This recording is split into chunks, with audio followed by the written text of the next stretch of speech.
este video se hablará sobre la independencia de Cuba y Puerto Rico. Ahora bien, ¿cómo se dio la independencia de las islas de Cuba y Puerto Rico? ¿Cuáles fueron las razones que llevaron a que éstas se retrasaran tanto tiempo en comparación al resto de las colonias americanas?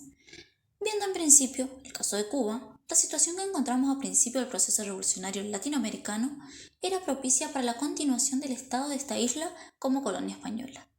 Esta se encontraba en una buena posición económica, sirviendo como una parte importante de las rutas comerciales. Esto se vio aumentado cuando, tras la rebelión de Saint-Domingue, los plantadores de azúcar de esta isla escaparon a Cuba, donde continuaron con su producción conformándose la sacarocracia. Las rebeliones de esclavos que se dieron en la isla fueron duramente castigadas, y fue la continuación de esta economía basada en la esclavitud lo que llevó, además de la prosperidad económica, a que los criollos no vieran como necesario el separarse de la metrópoli. Sin embargo, es dudoso que esto fuera por un sentimiento de lealtad a la corona, pues ya en la corte de Cádiz habían amenazado con pedir la anexión a Estados Unidos si en esta se abolía la esclavitud. Luego de una serie de crisis económicas entre el 47 y el 67, que afectaron tanto a los plantadores como a la clase media, comenzaron a surgir corrientes autonomistas y abolicionistas en Cuba. A partir de estos sentimientos y de la educación liberal que varios cubanos habían recibido en el continente, fue que se inició la llamada Guerra Grande en 1868, que duró solamente 10 años y fue el primer gran intento de independencia cubana. En el 69 se reunió una asamblea que dictó una constitución cubana y nombró el primer presidente, además de abolir la esclavitud. Pero esta no duraría mucho, pues en el 1878 se firmó el Pacto de San Juan, que dio fin a la guerra y al primer intento de independencia cubana. En esta paz se otorgó a la isla el estatuto de provincia de ultramar, en lugar del de colonia.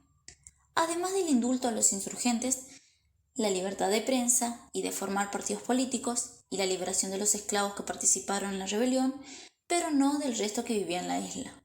Esto a condición de aceptar a España como la autoridad suprema en Cuba y de no atacar el orden colonial. Estas condiciones no fueron aceptadas por parte de los rebeldes, que al poco tiempo iniciaron una nueva guerra de independencia conocida como Guerra Chica, que duró solamente un año, de 1879 a 1880, y acabó con la derrota de los independentistas. Luego de estos conflictos se aplicaron una serie de reformas en la isla, una de las cuales fue la abolición gradual de la esclavitud por medio del patronato, que acabó finalmente en 1886.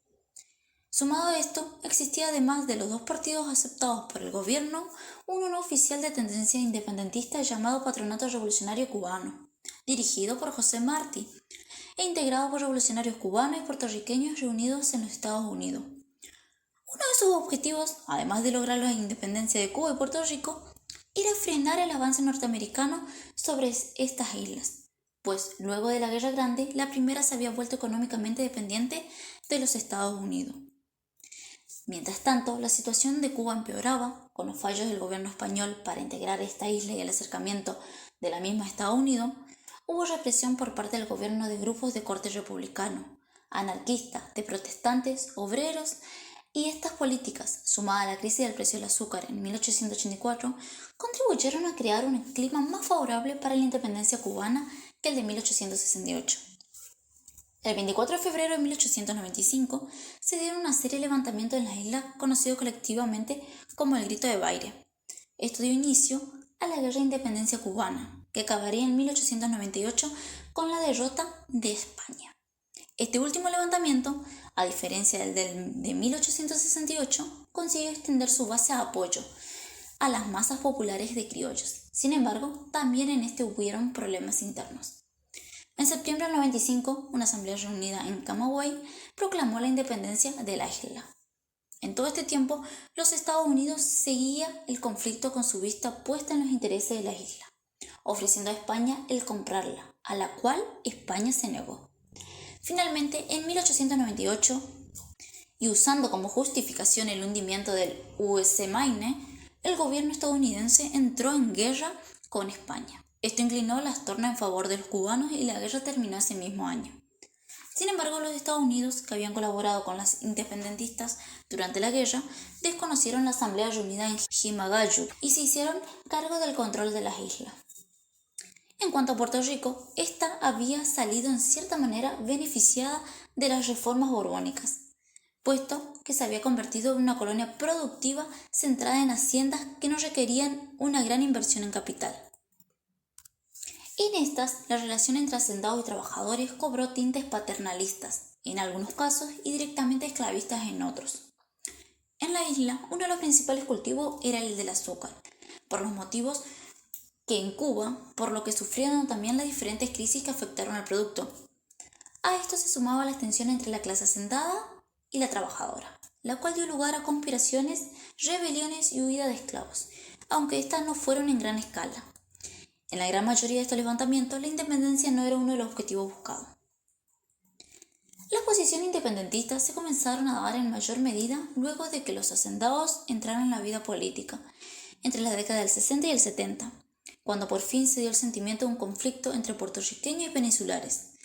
Sin embargo, este sentimiento, de parte de la clase hacentada, se dio como una expresión del paternalismo característico de la misma con la idea de la gran familia puertorriqueña. Además, ya un sector de esto comenzaba a distanciarse de la producción y a centrarse en la actividad comercial. Además, también varios de estos veían con buenos ojos una fuerte anexión a los Estados Unidos, aunque cada grupo por razones distintas.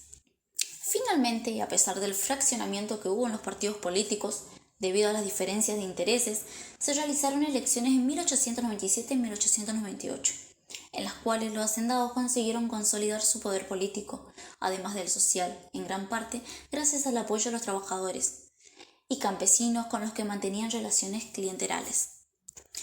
Luego de que Estados Unidos declarara la guerra a España, en 1898, en Puerto Rico cobró fuerza la posición colaboracionista con el gobierno norteamericano.